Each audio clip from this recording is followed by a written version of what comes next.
should I have Welcome to Media Path. I'm Fritz Coleman. And I am Louise Whitaker. We don't have to tell you, the world is offering you almost too many entertainment choices these days. Here at Media Path, we pare your choices down and call the worthwhile things to your attention so you can get on with your busy life. Kind of like the President's Daily Briefing.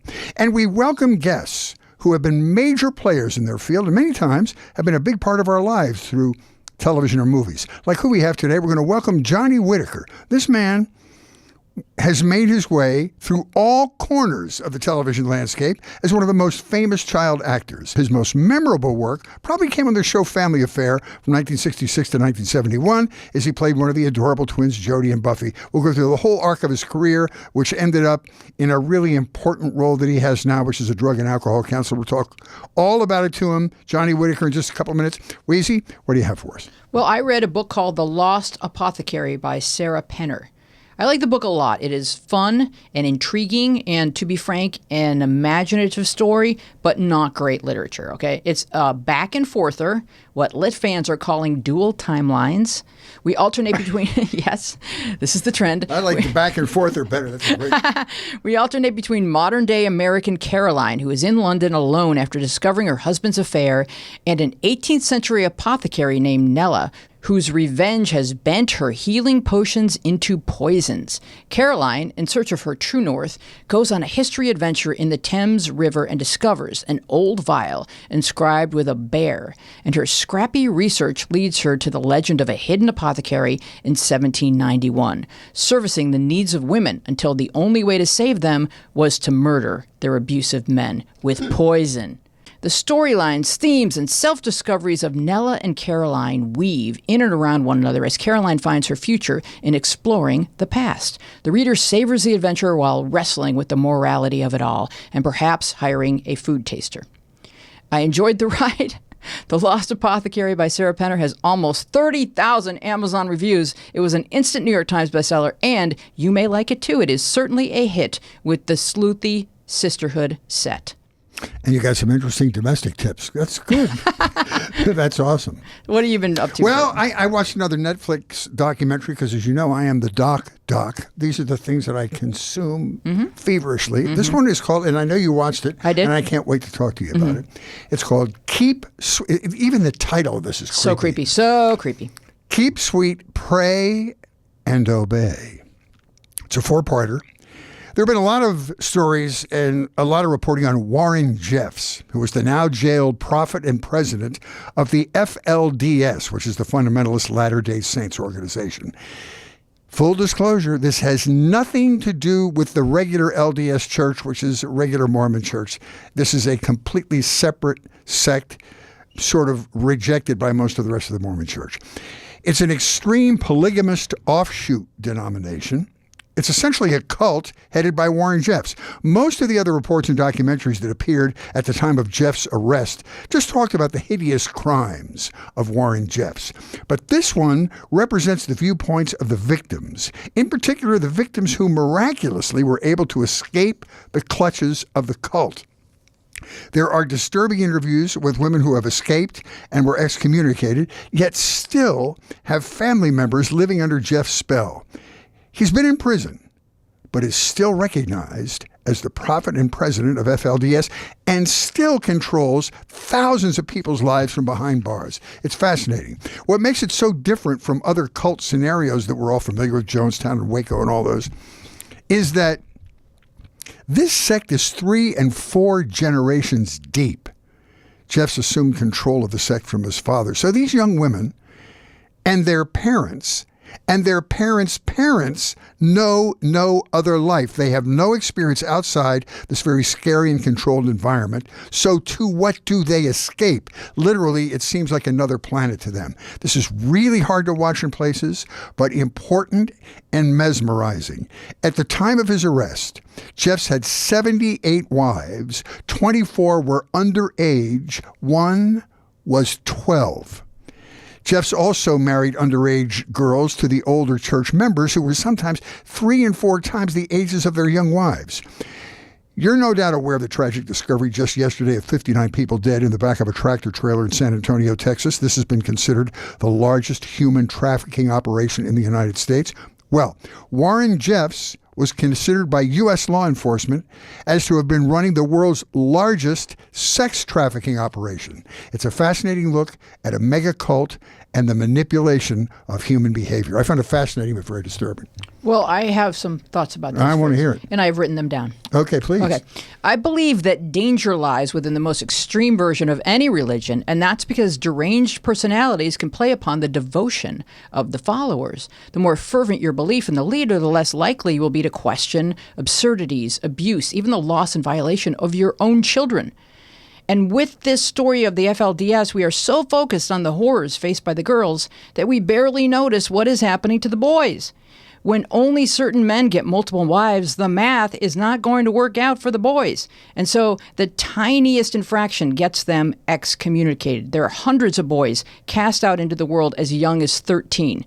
This is especially traumatic since they have been raised not to trust the outside world and to believe that leaving their communities is a sin worse than murder. With little education or skills applicable to life outside of their community, they have to learn how to live in a society they inherently distrust. Some kids become homeless or end up in the criminal justice system. They also must endure the emotional toll of being shunned by their families and believing that they are beyond spiritual redemption. The families of these banished boys are told that the boys are now dead to them. It's just horrible. It's just horrible. It's horrible, but so fascinating, the psychology behind it. And the weird thing for me was this very almost this gargantuan ability of suspending your disbelief to be able. I mean, this guy Reuben Jeffs or Rufus Jeffs, or his father, Warren, he just decided. No, I mean his dad handed him over the thing to Warren, and they were able to convince people to say, "No, that's how you do it. Your dad just hands you the business, like the family business. It's like the guy at Liberty University." They said, "Well, my son's been blessed. I'll just hand the business to him." But you know what it reminded me of? Joke. Like, okay, so yeah, Warren is the guy who's in prison right now, and the father's name was whatever Rufus it was. or something. Yeah, okay. So, but and Warren wasn't the oldest, but he was the one that the dad believed to be the most evil, and therefore, and it reminded me of. And the most able, he had just the right dark charisma to manipulate all these. But people. It reminded me of the Trump family, where the dad goes, like the next one down, which is the father of Mary Trump, and goes, "No, this one, Donald, he'll do." The one that kisses up to the father probably the most, or most subservient, or the most devious, or has those traits. The most laser-like eyes I've ever seen. Just looking at that guy gives me the creeps. No, that's a great observation. It really is. It's like, and another example. These are crazy examples. Is Kim Jong-un. Because he was not even like one of his main kids. He was a kid from like a mom that wasn't even one of the wives or something like that. But it's like, oh, he's dark. Let's pick him. But he has to have the chops. Oh, yeah, that's what I mean. They're looking for the most twisted kid, And it was probably the same with Saddam Hussein and Uday and Hussein, whatever the heck was going on. But it also, I like your observation about the men, too. I didn't even mention that in the thing. I was so, maybe because I have a daughter, I was just so overtaken with what a horrible position and how brave these girls were to try to escape. No, it's definitely usually overlooked because what's happening to the girls is just so horrific, and that we're just focused on that. But, the math is not going to work out. No. And the only way... Unless you're 80 and you're getting a 24-year-old wife, you're out of the mix. Right. They see boys as a threat. And in the piece how the girls talked about the boy they had a crush on and everything, like even those, all of our natural inclinations are just completely snuffed and vilified, and you're meant to feel dirty and guilty, and it's just horrible stuff. And... it goes back to one of my universal complaints about organized religion and how they're treated by the federal government. How could this, and I know it was prosecuted after a while, but how could this template, this business model, even exist in the United States?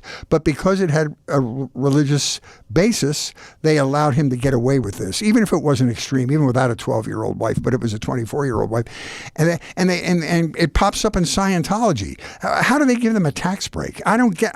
They don't have to pay taxes because they technically qualify as a quote religion. It just drives me nuts that's how these guys get a free pass. Well, Scientology actually just harassed the tax board, personally. Yeah. Until they finally relented. So, but what you have to keep in mind is, throughout the ages, religions have existed and brainwashed people to do their bit. The opiate of the masses is the phrase that we often hear. So we don't know about the religions that existed before we got here. Yeah. And now we have communication systems that allow us to be aware of these atrocities taking place all over the world. But these types of religious indoctrinations have gone on because none of us humans know why we're here. And that's a vulnerability that folks can prey on. But if it was such an embarrassment to the regular Mormon church, the LDS church, why haven't they sued for names? Say, this doesn't represent our religion at all. It's amazing they haven't put pressure on them to sort of separate themselves with name and function and everything and not call themselves Mormon. Well, maybe you can't. I don't know. I mean, there's definitely cults calling themselves Christian. Yeah. That are just it's fascinating. It's very hard to watch if you have kids. It will turn your stomach, but it's one of the great studies of human nature. Man, it was really good. Yeah, and also the Muslim religion does not in any way identify with terrorist organizations. No, it's the same thing. No. All right, let's welcome our guest. There he is. Welcome to Johnny's Busy Day, starring Johnny Whitaker. Are you ready to Johnny go, John? woke up in one zip code, had breakfast in another zip code, drove to a third zip code, and then off he was to the fourth zip code. That's it. We caught him in a rare stationary pose. Now we're going to welcome our guest. This man has been acting since he was 3. Not an exaggeration to say he's been on every major television show of the 60s and 70s. I mean, Bewitched and General Hospital and Gunsmoke and Bonanza, The Virginian, you name it, including one of the most famous shows of our guest 2 weeks ago, Marty of Sid and Marty Krofft Productions, Sigmund and the Sea Monster.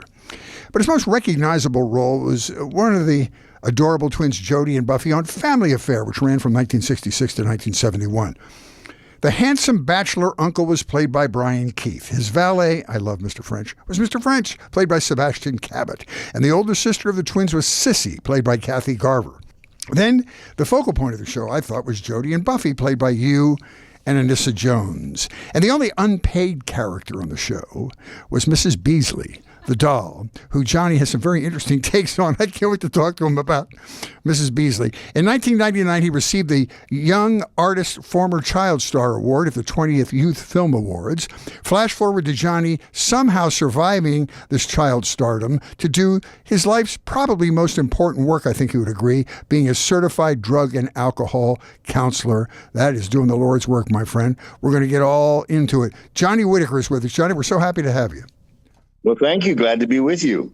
Thank you so much for joining us, Johnny. Let's start out with talking about your early childhood, because at a very young age, it was clear that you enjoyed performing and that you were good at it. So by the time you're 3 years old, you have adults needing for you to do your job well in order for them to make a living. Did you feel that pressure, or were the grown-ups in your world always able to make it fun and interesting for you? Well, one of the things that I do, I teach acting to children and adults, and my one speech that I give to kids is that your number one job is to be a kid and to have fun. Number 2 job is to make me and your mom and dad look good. So sometimes your fun doesn't follow through with looking good. They're not always in alignment. Yeah. So you have to sometimes cut some of the fun to make us look good. But number one job is just to have fun and enjoy being a kid. And how was that for you? Do you remember feeling pressure, or do you remember it being fun that you got to go and do this every day? Well, I didn't know any different than waking up at 6:30 in the morning, getting breakfast and with the rest of the family, mom getting me into the car by 7, and then driving to the studio and being there by 8, going into wardrobe, and then going into school by 8:10, and then just waiting until I was called on the set and ran to the set, did my lines, came off. Then around 12:30, 1 o'clock, we had our lunch, and we got an hour for lunch, and came back and did it all again. And then by 5 o'clock, we left, got in the car, went home. That was my day. And I mean, that was what was normal to me. No going to the playground, no, getting together with your friends under a tree somewhere. You did not have a typical childhood, which I think you will agree led to some of your complications a little bit later on. And while we're on the topic, do you have any thoughts about, and I know you have this wonderful Facebook ex-child star page with Paul Peterson, which it really helps people, but do you have an opinion about parents sort of injecting their kids into this lifestyle? And they may kid themselves into thinking they're not causing the child to do this, but there's some parental expectation there, so the kid does what his parents want. How do you feel about kids starting out too young? Well,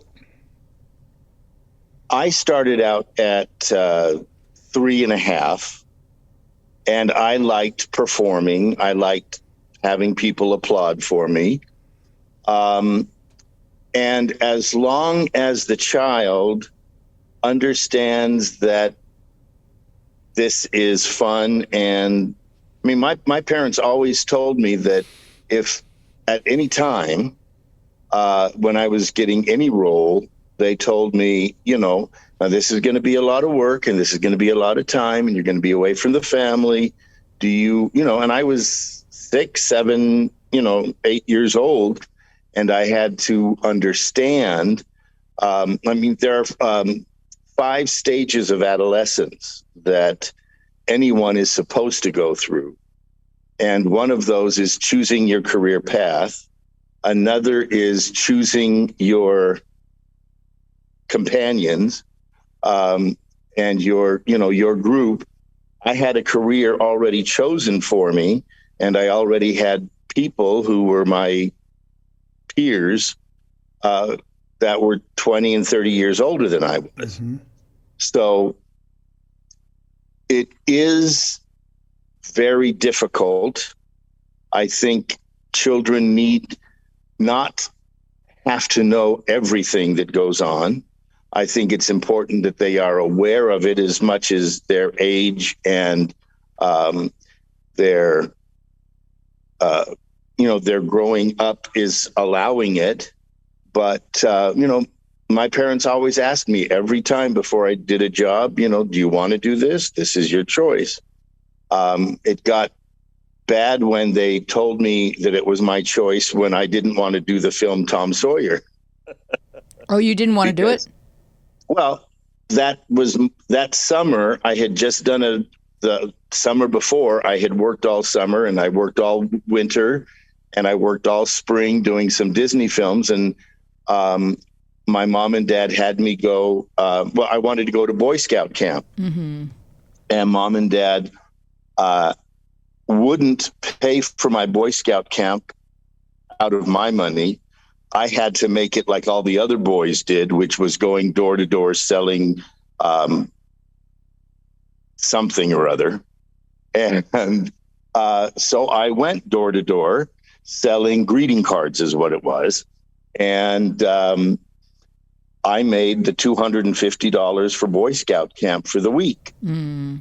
And when it came time for Tom Sawyer, I said, well, I'm going to be in Boy Scout camp, so I can't do it. And my agent and mom and dad said, well, just go meet with the producers and see what's going on. And I said, okay, I'll meet with them, but it doesn't mean I'm going to do anything. So I met with the producers and was on a screen test with Jodie Foster and Jeff East. And they said, you got the role. We want you. And you need to be in Missouri in 2 weeks. And I said, I'm not going to be in Missouri in 2 weeks. In 2 weeks, I'm going to be at Boy Scout camp up in, and they go, what, no. We're going to, I said, sorry. my mom and dad made me make money selling door to door, and Good it's for my you. $250 that I put on the line. So they changed. Well, they did the 2 days that they could without Tom Sawyer filming, and then brought me in a helicopter that flew into the Boy Scout camp to take me back to LAX, which I was mortified. But I just said, that was my choice. You, mom and dad, they made me go door to door, and that was my $250. That's the good thing your parents did. They let you feel like you had some control over your life, which was very healthy for you. I like that. It's a tough call for parents because, your job as a parent to see if you recognize little nuggets of talent in your child, and if you see a child that has this natural charisma as you did. And say, well, we would be selling him short if we didn't give him an opportunity to use this talent. So it's this balancing act that parents do. But you're saying don't be obsessive on the other side. Give control to the child.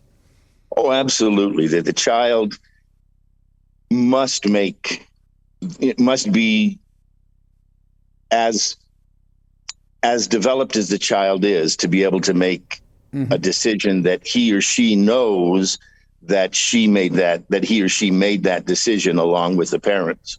Well, what is it that psychologically that happens to the parents when the child experiences a little bit of success? Because I think it's probably a lot like a drug. Very exciting. Entertainment is a drug. Mm-hmm. Being in the entertainment industry,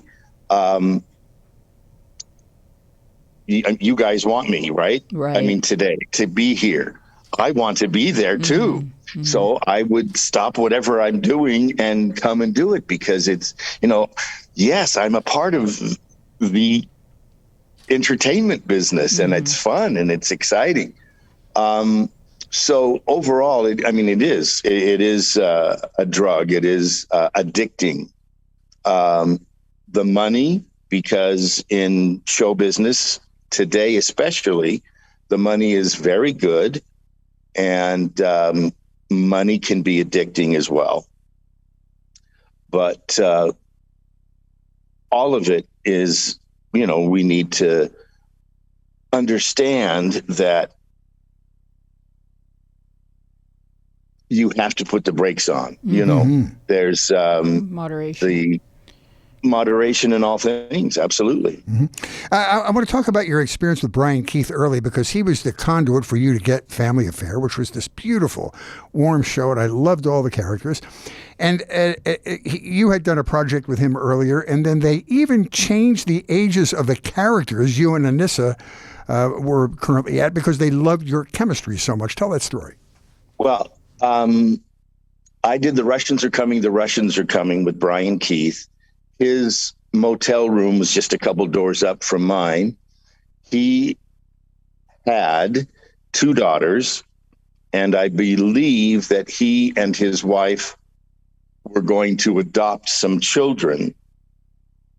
Anyway, he had 2 girls, and he wanted to know what it's like to have a boy, so he made sure to come and play with Johnny Whitaker, and we threw the ball around and had a good time.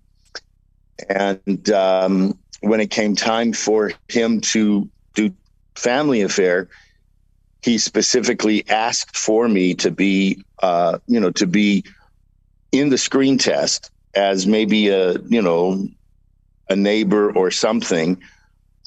The original cast was a 16-year-old girl, a 10-year-old boy, and a 6-year-old girl. But when they saw me with Anissa Jones, they said, we're going to change it to twins. And so because of Brian, I got on the set. He said, I don't care. This kid has talent. This kid, he's great. I want him on the show. So I got on the show. Wow. Wow. That is. Can you describe the personalities of each of your Family Affair co-stars? Well, we'll start with Anissa, who unfortunately died of an overdose in 1976. She was almost 2 years old, a year and a half older than I, but very small for her age. She hated, as she got older, we stopped Family Affair when I was 11, and she was already 13. they wanted her to continue wearing the Buffy braids or, the ponytails and all of that. And she hated that. They had a Buffy line of clothes along with a Jody line of clothes. And during the hiatuses, we would go out throughout the country and we would do fashion shows with the clothes in the big malls all over. And did you participate in the profits of that early merchandise? That was a question I had. Personally, no. My family. Oh, okay. That's what I meant. So but me personally, no. I mean, it sounds like you did whatever was necessary, whatever was asked of you, and then as Anissa got a little bit older, she kind of resisted some of this. Well, it was just she wanted to be a teenager. Mm-hmm. She was 13, and she was trying to do the best she could, but her mother did not believe in God. And I remember in our educational pursuits, Anissa's mother made sure to tell our teacher, Mrs. Deeney, that, if the subject ever goes on to religion, you need to stop it because I do not want. They knew that I was very religious with the Latter-day Saint Mormon faith, and she did not want Anissa to be involved in any of that. And I just remember one time while we were doing schooling that the subject had something to do with religion or God. And Anissa said, I believe in God, but don't you tell my mother I said that. Oh. So, that was the first that I had that, there was some dynamic that was very bad. I had found out after Family Affair. Well, when Anissa and I found out that Family Affair was canceled, we were on a junket somewhere in the middle of the United States. And we had just planned to do a Don Feddersen newspaper and be the writers. We had started it the year before, just a couple of little deals that we would send out, and we made 5 cents per copy. And we didn't have to pay the production company, but we got the money. And so, we would make 100 copies, and it was, whose birthday is it this month and who's having something. And we were little, writers, part of our schooling, and we were going to then expand to the other sets. And that's what got us most upset, that we would not be able to go on and have our names known in the world of news. Journalism. Oh, that's adorable. So as far as, what you got along with her fine while you were doing the show? Oh, yeah. And I mean, we were like brother and sister. We would fight, but, like brothers and sisters do, we fight, but we get back together and we accept. Kathy Garver, Sissy, was older. She actually was 21 playing a 16-year-old. And we happened to have the same birthdays, December 13th. But, she was nice. And when she wanted to, she would play with the kids. And when she didn't, she would play with the adults. But, she was nice. And, we got along fairly well. And then Sebastian Cabot was very proper, and everything that when we went to play and we were around Sebastian, he'd say, the actor prepares. Would you like to go over your lines? And unless there was a newspaper or somebody there, then he would make sure to bring the kids in and read us from Winnie the Pooh or something, as long as it was something that they could do for, for publicity. Then, of course, the kids, Family Affair was Buffy and Jody. Mm-hmm. Absolutely. Everybody else were just extras. That's pretty much the way it went down. Tell us about Brian Keith. Brian Keith, he was with us only 3 out of the 9 months. Oh, he did a Fred McMurray. Exactly. That is how they got Fred McMurray, Don Feddersen Productions. They got Brian Keith telling him that he only has to work 3 months out of the 9 months. And so all of the scripts that he was in, all of his scenes we did in the first 3 months. And then we would do all the rest of the scenes of everybody else for the next 6 months. So we would be going from script 21 to script 5 to script 8 to script 27 to script 4 all in one day. And so let me just stop you right there. So when you get home from work every afternoon, did you have to memorize sides, or I mean, you had to commit a good deal to memory. So your day, even though it went till 5 o'clock, which would kill a child, you had to keep working beyond that, memorizing your copy. Right.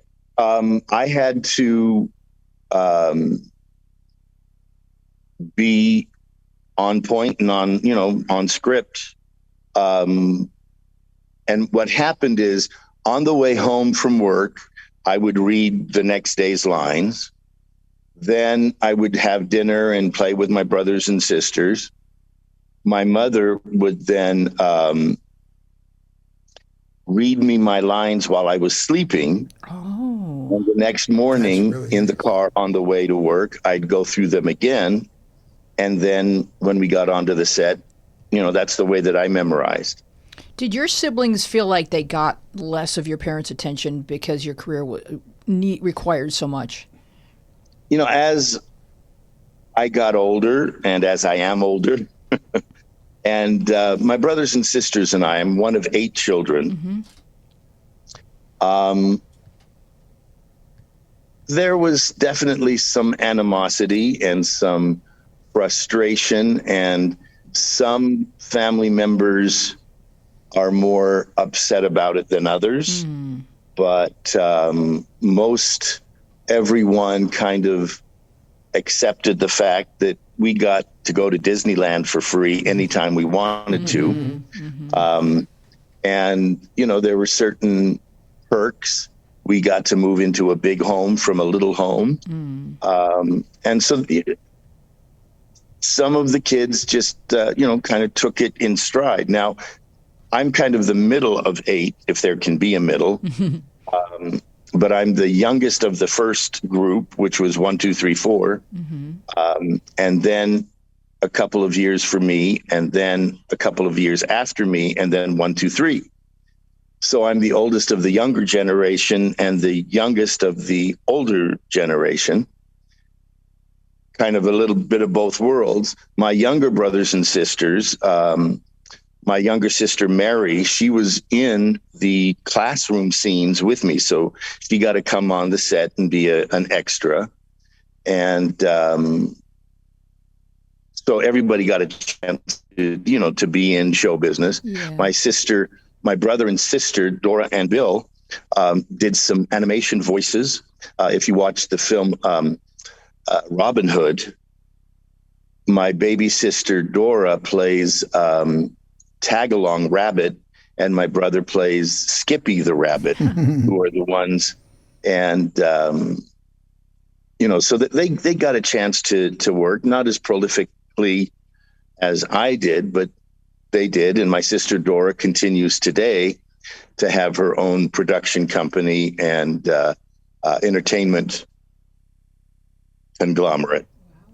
Well, you talked about being able to go to Disneyland for free, and on the topic of Disney, you did 3 Disney movies. 4 Disney movies, and you were wise beyond your years because you tried to talk your parents into buying Disney stock. and at the time it was 99 cents a share. So talk about that. Well, when I did 4 Disney movies in 1971. Wow. And they were also preparing for Walt Disney World at the Disney Studios, any corner they could. And one of the artisans became a friend of mine, those are my peers. And I would come and watch him at lunch, sculpt things. And he said, Johnny, they're putting, Disney is giving 1-for-1 stock options. Do you know what a stock option is? How old were you at the time? I was 11. Let's talk about your portfolio. And I said, what's a stock option? He says, well, what you do is you get your check from Disney, and any money that you give back to Disney, they will match it with like Disney bucks, Disney dollars. And it was on about my second or third film. I said, Mom, Dad, let's put in half of the money from this next film, which was about $15,000 of films. That would be $7,500 into Disney stock, and Disney will give me $7,500 in Disney stock. That would have been 15,000 shares of Disney stock. And today, that would be worth, if nothing happened from that time to this, that would be worth about $50 million. Your parents didn't take your financial advice? I mean, how could they turn you down at 11 years old? Well, I mean, 8 kids. That's how. Oh, okay. They had 8 kids. Good point. So now you teach a class called Actors Toolkit, and you say it's not just for actors, that everybody can learn. Oh, sure. All of us grow up as children, and we lie, or we don't tell the whole truth and nothing but the truth. Mm-hmm. And so we are acting all the time. I mean, if you've had children or nieces or nephews, you've seen them have a temper tantrum and get over it just like that. That's acting. Yeah. And that's able to turn on the waterworks or turn it off. And as a child, we learn all of these things. And as an adult, we need to know how to, turn on the charm and turn it off, or be however we can to get what we want. It's when we're asking for a raise, we need to turn on the charm and have proof, but we have to act it out a little bit. And I always tell people, especially if you're coming up for a raise or something like that, first thing is you need to practice it, kind of gestalty in front of the mirror or whatever. But, do both sides and prepare for it. But that's exactly actors. I think, Fritz, you're a good actor. Oh, I like to think I'm in the Shakespearean class of acting. Absolutely. But, we have to take on different roles and in life, and however we can best perform those roles, the better outcome can come from those roles that we have created. And, sometimes you got to be good cop, bad cop, whatever it is. That's a really interesting point, that everybody acts every day just to get by in their lives. They really do. What he's saying is not just the performance, but like reading the room and knowing which performance to put on. Yeah. Exactly. So that you could, because so much of life is really meeting other people's needs and meeting them where they'd like to be, but don't even realize they'd like to be there. So how can we help each other? Well, the language that I use when I go to the jail here up in Castaic, I do that about twice a month. My language and my demeanor have to change from being a good Christian boy and saying, grow the F up, guys. Come on. You need to take responsibility for your actions. And, one of the things is doing the time that you're doing here. Great. But it's not the same person that I'm going to be when I'm teaching my DUI class. But, we have different roles every single day. You come home, you're a mom, you're a dad, You come to work, you're a worker among workers, or whatever the case is. Those are the things that you do. Life is method acting. I just learned that from him. It Yeah, really is. it's Hey, I want to talk about you being a DUI teacher, because this is a thing that's very dear to me in my own personal life, without getting too far into the weeds. But the darkness of your life came from a not unfamiliar story among child stars. You lapsed into drug and alcohol abuse when you were young, and you're very forthcoming about that. And I've seen interviews, the way you really, very honestly share your story. But there's an added part of your equation. You came from a Mormon family, and probably, I don't know if all of your siblings were teetotalers, but I have Mormon friends who won't even drink a Dr. Pepper. I mean, depending on how devoted you are to it. So there was the extra pressure of really going outside the rails in your family situation, right, when you started. Well, I was a virgin when I got married at 24 years old. Mm-hmm. And my wife and I, consummated the marriage on our wedding night. And I was very excited and happy. And 4 years later, she decided to divorce me and marry the man who gave me my bachelor party. Oh, my goodness.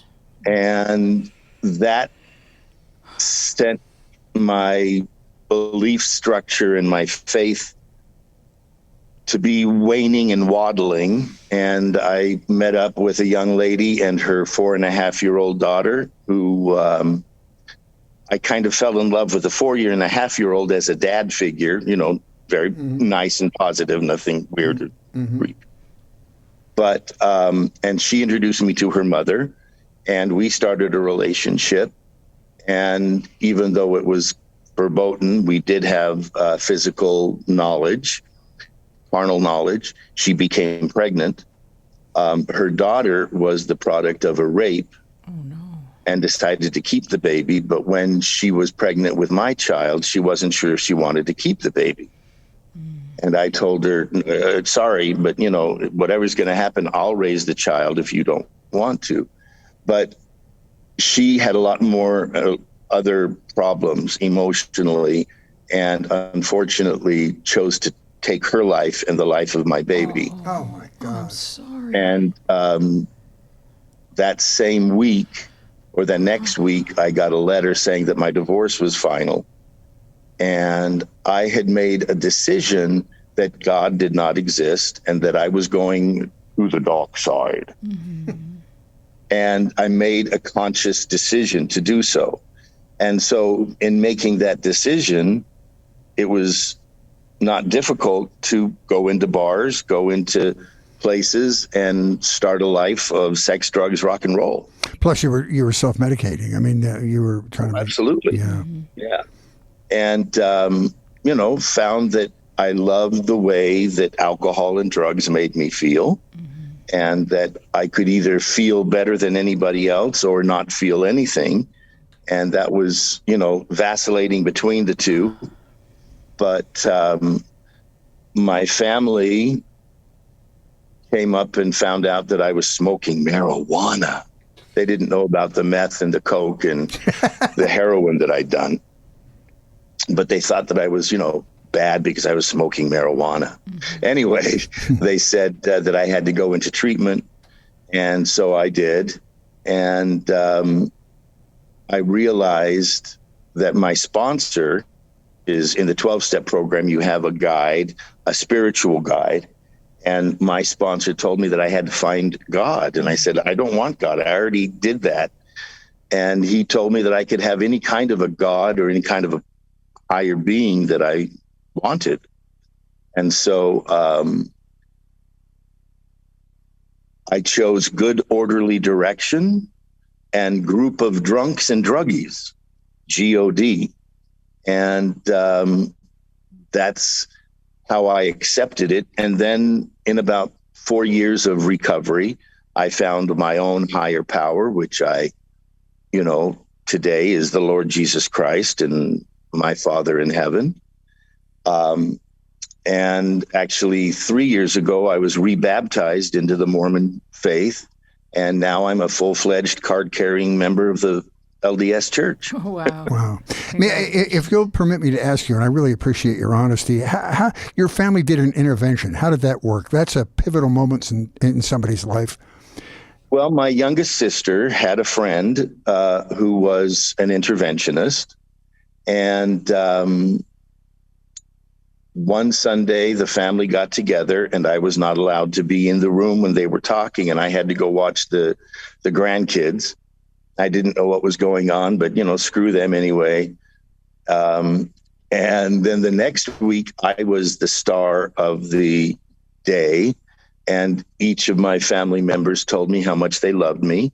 And then my younger brother gave me a contract saying, if you want to see your nieces and nephews ever again, you need to do A, B, C, D, and E. And had they not, seeing the adults, I didn't care about them, but I did care about my nephews, especially the three that lived in the vicinity where I did.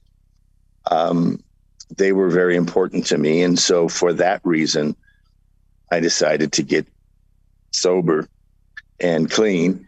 And, thanks to them, I've got almost 25 years now. And there's a gift in that experience because now you're saving lives and you're making the planet a better place, which I always love those third acts. Well, I try to. Mm-hmm. And the thing is, you do not have to have gone through everything that I did to help other people who have a drug or alcohol problem. But when I'm able to use my stories and the situations that I went through to understand how this deal works about recovery, because the brain of an addict alcoholic is very different from a brain of a non-addict alcoholic. And it is that brain chemistry and that brain information that I love to share with other people so that they know the reason that an addict or an alcoholic can't stop drinking or can't stop doing drugs is because their body and their mind, their emotions and their spirit are all futzed up. Mm-hmm. And until they can kind of get all of those four things together, you're going to continue to drink and use. So we spoke earlier of the Facebook group for ex-child actors. Since you truly understand trauma, are you the guy that fellow former child stars call when they are in distress or in crisis? I am available and open, absolutely. And when Lindsay Lohan had her first little troubles back when, mm-hmm. I actually called and spoke with somebody who was in charge of her and told them my name and my background and my information. And I said, I'm here. I'd love to be able to talk with her and help her. Oh, we've got it all taken care of. Okay. Mm-hmm. Then she went way off the rails. And then, now supposedly things are okay. But, I am always available, especially with, I do interventions today in English, Spanish, French, and Portuguese. Now, how did you're a very gifted person because you're also good at tech and you're just a really, really kind of Renaissance guy. You were like a computer specialist at CBS for a while, right? You're a techie. Yes. But how did you master all these languages? When did you have time for that? Well, Jodie Foster and I, when we did the film Napoleon and Samantha, which was my second Disney film, Jodie was preparing to go into le lycée français.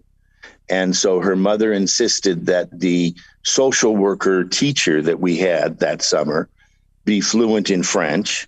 And you can only speak a language if you have somebody to speak with. Mm-hmm. And so Jodie and I practiced French together. So, one of the things I remember was, c'est une voiture, répétez. This is a car, repeat. So you're a certified drug and alcohol counselor, and do you work with a specific facility, or are you a freelance? I know you do prison work, and well, I currently work for a center for counseling and education in Canoga Park, and it's a DUI school, but I also have private clientele and do interventions and help, like I said, in the 4 different languages, including actually American Sign Language. Wow. But and I've been able to use all of them. But I, as an interventionist, as a drug and alcohol counselor, we just keep on doing the do, and when people call, I try to help them out as best I can. Sometimes the problem is greater than I can help, or they don't have the finances, so I need to find them someplace that they can go. I have a nonprofit called Paso por Paso, which means step by step in Spanish. And that's specifically to help the non-English speaking addict alcoholic find treatment and recovery. And, many times they don't have the finances to go into a program, but, we will do our best to help them. And, Anissa Jones, she died in 1976 of a drug and alcohol overdose. And about 12 years ago, I started with another organization to celebrate Overdose Awareness Day, which is August 31st. And this year, on September 10th, I'm going to have a free to the public, open Zoom call. And it's a remembering lives lost and lives recovered. And we name each of the 150 names that we get, with 25 more every year, of people who have died of an overdose death. Where do they find out information about that? That sounds very They can inspirational. go to johnnywhitaker.com and or overdose awareness 0831 at Gmail is where they can send the information, or Johnny at johnnywhitaker.com. They can ask for more information, and definitely if anyone has a family member or a friend who has died due to an overdose, then if you send us their name and some information about them, we will make sure to put them this year on our list. If those individuals wish to share 3 to 5 minutes about the life of their loved one, they're welcome to, as we read each of the names, many famous, many infamous. And I've got 7 that I have. Anissa was the first, and then Lonnie O'Grady, who was the oldest sister in 8 is Enough. She was like a sister to me, and she died of a mixture of opiates and mental health meds. Eric Douglas, who is Michael Douglas's half-brother, died of a cocaine overdose. And then Dana Plato, I was her last manager, and she died of an overdose. And 11 years to the day of her mother's death, of his mother's death, her son shot himself in a drug-induced rage.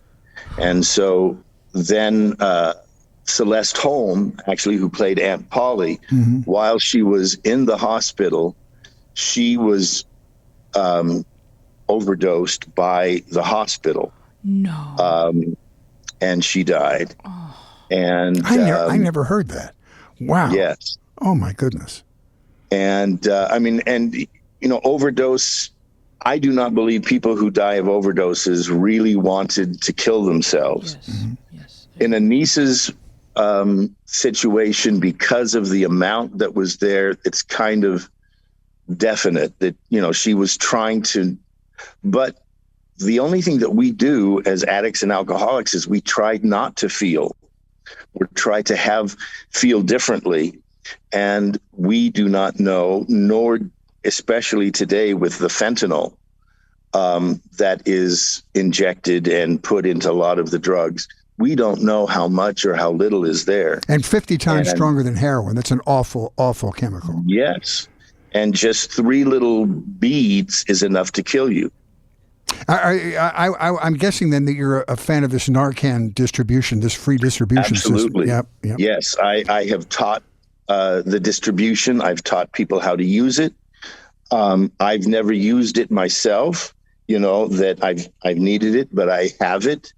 And when I find people who are on the street and I have, something in my car, and, I'll go to them, I'll give them a quick lesson and then give them, because you can't just give it to them. They have to be educated about how to use it. Mm-hmm.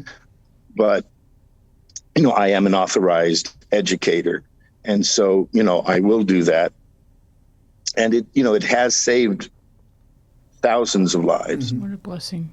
Now, you have some other upcoming events before we close. I know you've got a Tom Sawyer Golden Anniversary coming up and Western Legends Heritage and Music Festival. So tell us about those events. And we'll have all of this information in our show notes. If you're listening in your car, don't do anything dangerous. Just go home and check the show notes, and we've got all the links for you. Beautiful. Well, yes. On July 4th weekend, we will have 50 years since we filmed the film Tom Sawyer in the little town of Arrow Rock, Missouri, which is on the Missouri River, not the Mississippi, but it's on the west side of the Missouri. And that's the Tom Sawyer musical. Oh, yeah. Exactly. Mm-hmm. And so we're going to have that whole weekend, lots of different free events. And lots of fence painting, people.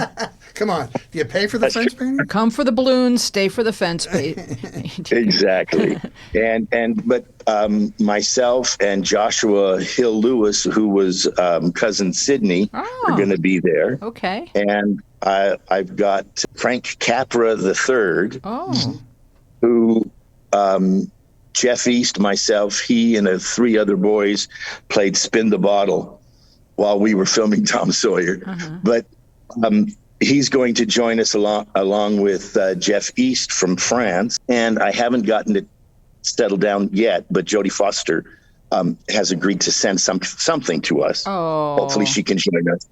And then we're going to, on the 4th of July, Monday, we're going to have a big picnic out in the same park where they had the 4th of July picnic in the film. Mm-hmm. And then the end of August, I'll be in southern Utah at the Western Legends. I filmed Gunsmoke, 2 episodes of Gunsmoke there. And I'm invited there the last 3 years to meet up with fans and friends and go down the parade route in a horse and get to be a cowboy for the day. I just want to ask you one more question, and then we'll close out. But do you find in the darkness of the world that we currently find ourselves in that people are really seeking those older things? And you can name any of the shows you were involved in. I'll say Family Affair, because there was so much love emanating from the TV screen with that show. And Tom Sawyer's, come on, it's the iconic thing. Do you find people are seeking that stuff out more in some of these independent channels like the Me Channel and what are the other ones that have? But I mean, it seems like people are reveling in that right now. The old Andy Griffith shows and all that, just because it was a gentler, more human time. Well, parents especially don't know what to trust. Good point. They can look at a film or a TV show, Netflix or Hulu or whatever, and think, wow, this sounds like a really good thing. And then all of a sudden there's sex, drugs, and, they can't trust it. Mm-hmm. You can definitely trust the old shows. Yeah. They are shows that everybody loved to watch and love to watch today. And they can feel comfortable and say, yes, you can watch every single one of these episodes and not have any concern whatsoever. Mm-hmm. Well, Johnny Whitaker, you are a hero, and I want to just thank you for being with us. Thank you. I'm going to read our closing credits right now. Thank you so much for joining us.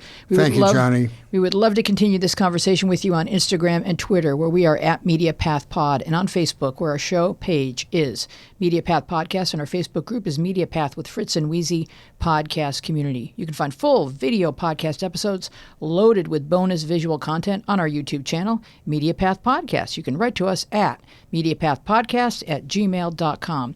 If you enjoyed this show, please give us a nice rating in Apple or on Spotify, and we would just really appreciate you for that. You can sign up for our fun and dishy newsletter at MediaPathPodcast.com. We want to thank our wonderful guest, Johnny Whitaker. Our team includes Dina Friedman, John Maddox, Sharon Bellio, Bill Filipiak, Thomas Hubble, Mason Brown, and tell us your last name, Chris. Chris Baldwin, and you. Our theme music is by me and John Maddox. I am Louise Palanker, here with Fritz Coleman and Johnny Whitaker, and we will see you along the media path. Johnny, do you have 2 seconds to pose for a picture with us? At JohnnyWhitaker.com or JohnnyWhitaker.com and PasoPorPaso.org. Yes, and we'll have all of that in the show notes for you.